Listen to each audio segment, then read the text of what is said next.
So this is the experience I report about the experience I had in using large language models to teach statistics for two psychologists. I myself, I'm a data scientist, as you already know from the presentation. I will just structure my short presentation in three parts. One is about the technique that I was using here, and especially the consequences of technical solutions on how we think about the use of large language models. And I present the data I collected from students that were using the program.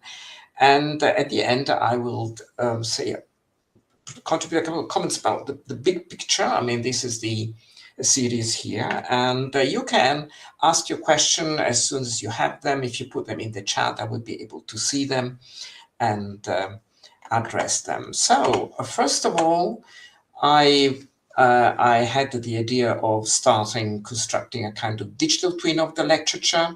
The concept of a digital twin is something that comes from research, especially in engineering, where we set up something that recreates a situation and we can test solutions for that.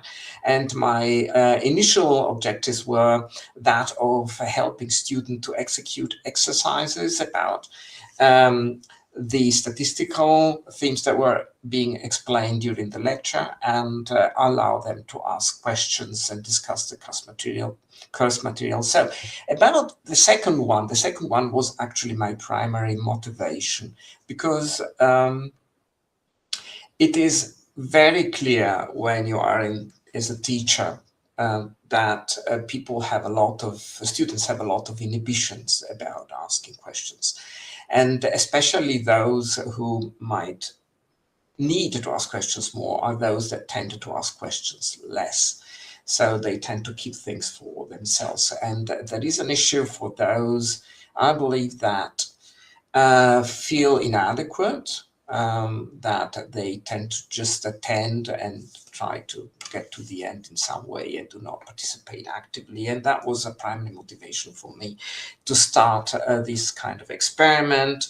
And it looked like this. So it's like a chatbot, and there was a couple of examples about what they could ask, and they will ask the question and they would get an answer that was tailored to the content that was being explained in the lecture. It is important to note that although the interface is one of a chatbot, in reality, the program is a bit different, because it consists of a relatively standard solution nowadays, the so-called retrieval-assisted generation, which means that it is a system whereby the language model is used at different stages of the creation of the solution. And for those who are not familiar with this, I will just explain very briefly that one can prepare relatively large or even very large set of materials, textual material that is stored in a database, and the system retrieves selectively the material that's relevant to answer the question of the students.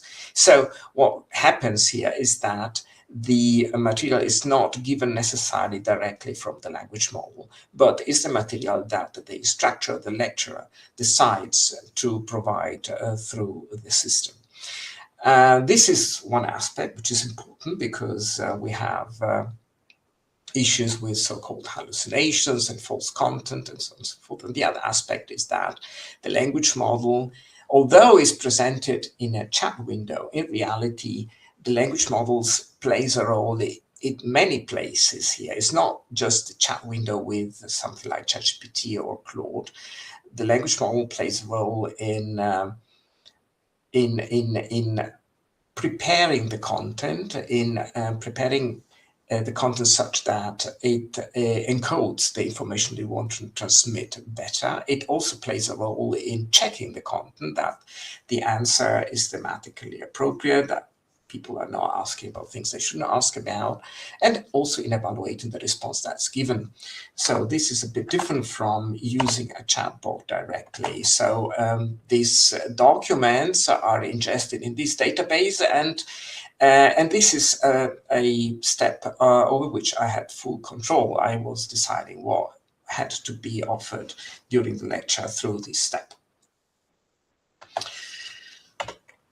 So why should we want to use a system like this? Well, we want to use a system like this not only if you want to control what the system may be offering to students, but also if we want to offer specific knowledge that is not necessarily present in a language model. That is, we can develop our own content and provide it through the language model. The second reason is that the system remains flexible. That is to say that although I can provide my own content, I can also rely on the language model for things that I haven't provided. In my case, that was a question about syntactic errors in formulating the model, so that the system was, we were using R to teach statistics, to learn statistics here, and you don't want to develop material about all possible syntax errors that can be raised while writing R commands. So that's something that can integrate your material, but it doesn't need to. I mean, you can program the language model as to limit itself to what you have put into it. And the third part was that the adaptability, that is to say, the program, I mean, the system can adapt itself to new material that is being added to it. And in this respect, the way I gradually developed to think about this model is that it's not just something that I can provide to students, but it's also a system whereby I can get a feedback from students. So it's not the same kind of feedback that you have in a personal interaction, but the issue is that this personal feedback is very scarce anyway, because students are very reluctant to come forth and say what they would ask, what they want to know. And if you have a large classroom, I mean, my course can contain up to 80 students, that becomes impossible to have a direct interaction. So the system is being developed to provide this feedback. I can figure out what kind of questions the students are asking, which reflects what kind of problems they have. For example, you can see here in these slides that there was a whole set of questions that were concerning common errors about fitting models. So you can have access to these questions, even if they are completely anonymous, and provide feedback in class. And that maintains a relationship between the teacher and the students, even if the interface is regulated by AI.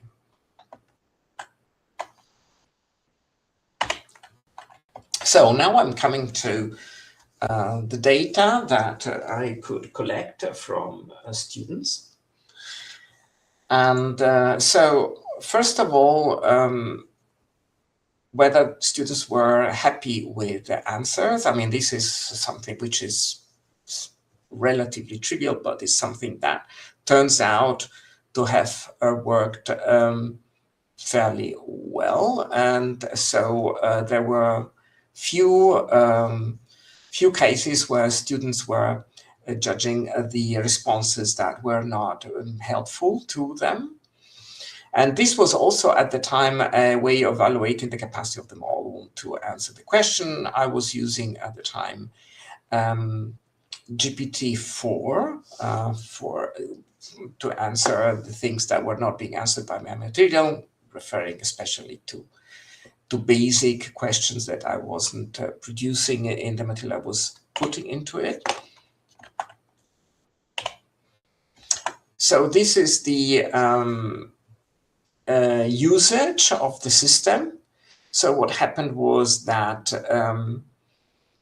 most students were using it, certainly more than half.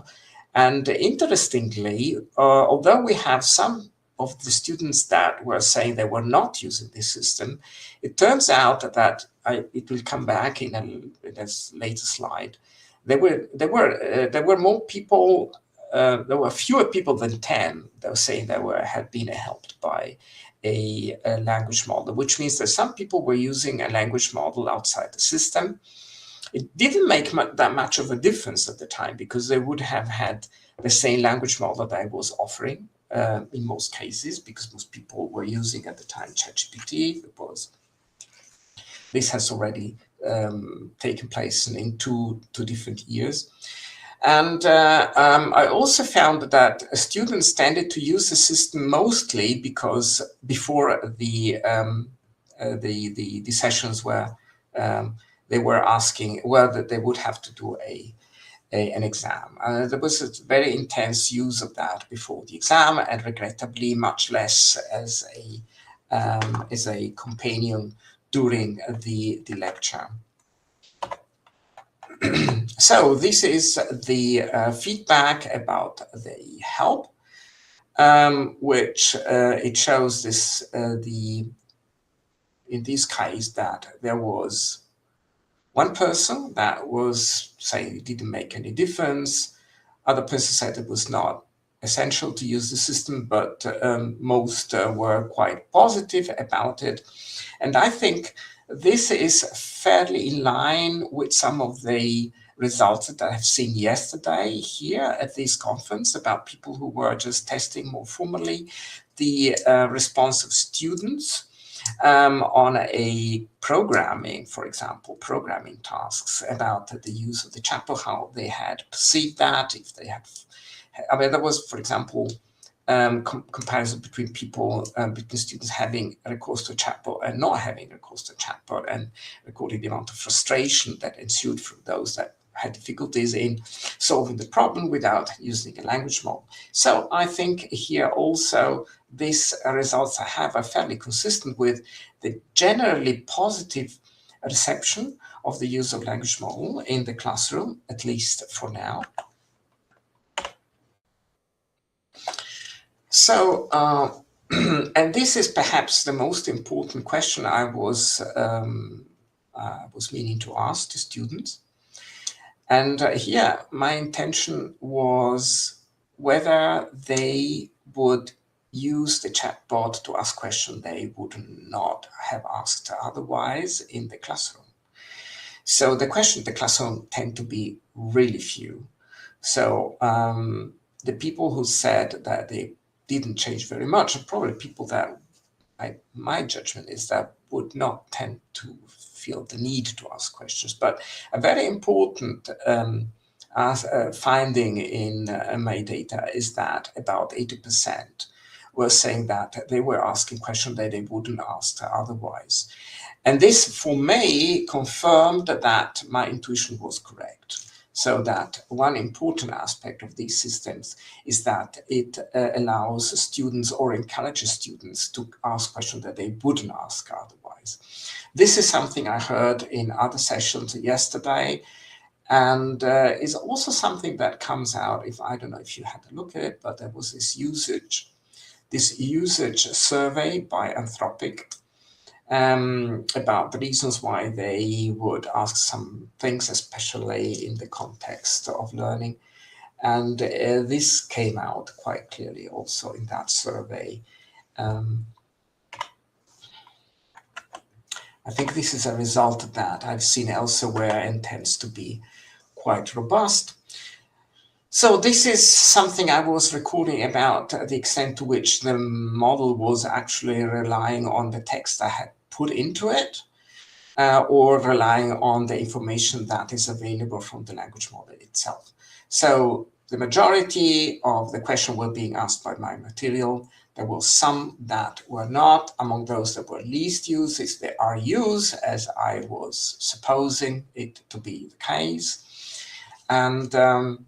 And this is something, however, that in my experience you can regulate fairly well when programming the system. You can actually, if you want, you can prevent the system from using the internal knowledge of the language model entirely and only rely on the content that you are providing. So this is something that doesn't concern my model, but is something that I was interested in understanding about students. And what I discovered is that there is a change in the way students learn, a change relative to what my generation was doing. I mean, in my case, I remember that we were relying very heavily on textbooks and to some extent on lecture notes.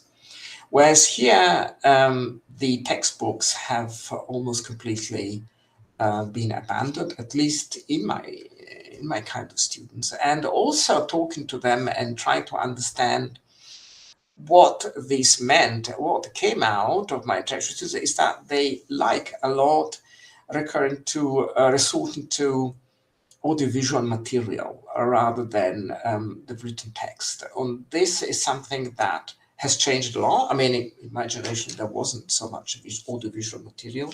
And I don't know if this is a good development or a bad development, but it is something that I think is happening. And we have to take that into account. Also, I have noticed that the availability of textbooks is decreasing in general, and this might be related to the fact that the demand for textbook is not as large as it used to be. So this is important because potentially IE generated or IE supported solutions are more in tune with what students tend to want to use now than what we or people in my generation were used to adopting or using in preparing their study. And go ahead to what my thoughts, how my thoughts evolved in the 2 years since I've been using this system. And the main thing is that I realized that chatbot is only one possible kind of offering you can make. Of course, you can make exercises and you can do these things, but essentially you can use the same system where you start from a basis of textual and visual material and produce many things at the same time that are consistent and reflect the content that you want to offer. And especially you can also easily produce an interactive webcast. That is to say, not only offering the chatbot with the specific questions about your lecture, but also prepare the lecture itself.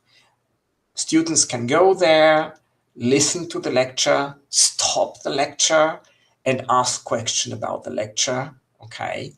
Get the answer in a separate window that replaces the chatbot, and then go on with the lecture. So I have programmed a prototype of this. I'm not using it because the latency is a bit large if I use a model like OpenAI's model to go through, because I want to check what the answer is. So that's a relatively complex thing to do if you're using directly the chat feature, and increases the latency too much, but it's something that I think is technically not difficult to achieve if you can afford to serve your model locally.